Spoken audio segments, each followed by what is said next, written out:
Assalamualaikum warahmatullahi wabarakatuh. Baiklah, di sini saya pertama-tama akan memperkenalkan diri saya terlebih dahulu kepada kalian. Nama saya Yudiseftia Sumantri dengan NIM C1F021084 dari Fakultas Ekonomi dan Bisnis dan Prodi Ekonomi Islam. Nah, baiklah nih, di sini saya akan mengangkat kasus tentang penyaluran BLT. Nah, mungkin di sini kalian ada yang belum tahu apa itu BLT dan mungkin belum pernah dengar sebelumnya sama sekali. Nah, di sini saya akan menjelaskan kepada kalian apa itu BLT. BLT adalah singkatan dari bantuan langsung tunai, yaitu salah satu program dari pemerintah yang berjenis pemberian uang tunai ataupun beragam bantuan lainnya, baik bersyarat maupun tidak bersyarat untuk masyarakat miskin. Nah, di sini negara pencetus pertama yaitu adalah Brazil, lalu diikuti berbagai negara yang sekarang seperti salah satunya Indonesia. Nah, selanjutnya saya akan menjelaskan nih pada kalian semua jenis-jenis BLT yang cair pada tahun 2022. Baiklah, yang pertama ada di BLT BBM. BLT BBM ini diberikan oleh pemerintah sebesar 150.000 per bulan untuk masing-masing penerima selama 4 bulan dengan total keseluruhan adalah 600.000. Nah, selanjutnya BLT subsidi upah.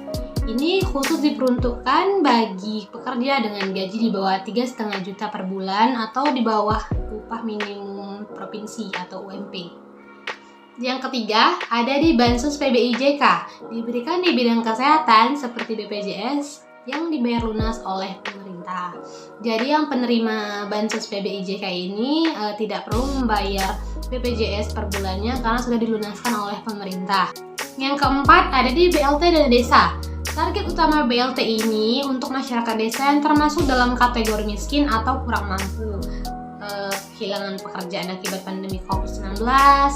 Nah, biaya dikeluarkan oleh pemerintah 300.000 per bulan selama 1 tahun. Lanjut, yang kelima ada BLT UMKM. Ini diperuntukkan kepada 12 juta pelaku usaha. Dan yang keenam, program Kartu Prakerja.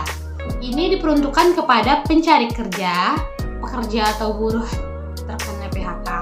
Nah, yang terakhir ada di Bantuan Pokok Non-Tunai atau BPNT yang diberikan kepada masyarakat miskin berupa Kartu Keluarga Sejahtera. Baiklah, selanjutnya saya akan menjelaskan tentang kriteria keluarga yang berhak menerima BLT maupun yang tidak berhak menerima BLT. Yang pertama ada di kriteria keluarga yang berhak menerima BLT, yaitu luas tanah kurang lebih 8 meter per orang, lantainya tanah, bambu atau kayu murah, lanjut dinding yang terbuat dari bambu, kayu murah atau tembok tanpa plaster, lanjut buang air besar tanpa fasilitas atau menggunakan bersama orang lain.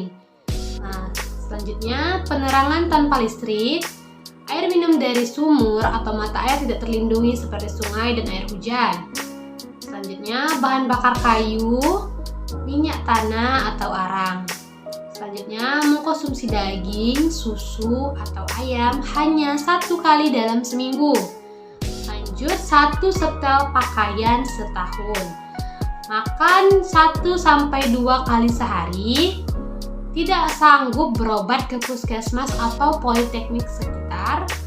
Sumber penghasilan kecil, kurang lebih dari 600.000 per bulan. Lanjut, pendidikan keluarga tidak sekolah atau tidak tamat SD maupun tamat SD. Nah, yang terakhir, tidak memiliki tabungan atau barang berharga yang minimal dijual 500.000. Lanjut, yang kedua yaitu kriteria yang tidak berhak menerima BLT. Yang pertama ada di PNS, kedua pegawai BUMN atau BUMD, yang ketiga pegawai kontrak pemerintah, yang keempat pegawai kontrak swasta, yang kelima TNI atau Polri, yang keenam kepala desa dan perangkat desa, dan yang terakhir itu yang menerima bantuan non tunai seperti BNT, KIS, atau yang mendapat bantuan dari pemerintah daerah, kabupaten, provinsi maupun pusat. Nah, tadi kita telah mendengar penjelasan saya tentang kriteria yang berhak menerima BLT dan yang tidak berhak menerima BLT. Nah, sekarang saya mau menunjukkan kepada kalian, saya telah menemukan sebuah artikel. Di sini tertera BPK atau Badan Pemeriksa Keuangan temukan penyalahgunaan BLT di 26 desa bermasalah. Nah, setelah saya kaji dan saya pahami, permasalahan di desa ini adalah penyaluran BLT yang tidak tepat pada sasarannya. Nah, seperti kriteria yang seharusnya menerima BLT ini malah tidak menerima, dan malah kriteria yang tidak berhak menerima malah menerimanya. Nah, itu kalau dalam Islam itu termasuk dalam tindakan menzolimi sesama umat manusia atau sesama umat muslim. Ini sangat dilarang dan dikecam oleh Allah karena kita memakan atau mengambil hak orang lain. Saya akan membacakan hadis dan ayat tentang zolim. Rasulullah SAW bersabda, barang siapa yang mengambil sejengkal tanah bumi yang bukan haknya, niscaya tenggelamlah ia pada hari kiamat sampai ke dalam 7 lapisan bumi. Hadis riwayat Bukhari. Dan ada pula ayat tentang zolim. Saya akan membacakannya. Bismillahirrahmanirrahim. ولا تأكلوا أموالكم بينكم بالباطل وتدلوا بها إلا الحكم لتأكلوا فريقا من أموالنا سوى الإثم وأنتم تعلمون, yang artinya, janganlah kamu makan harta di antara kamu dengan jalan yang batil, dan janganlah kamu membawa urusan harta itu kepada para hukum dengan maksud agar kamu dapat memakan sebagian harta orang lain itu dengan jalan dosa, padahal kamu mengetahuinya. Baiklah, yang terakhir saya akan memberikan solusi pada kasus yang saya angkat hari ini, yaitu penyaluran BLT yang salah dipergunakan.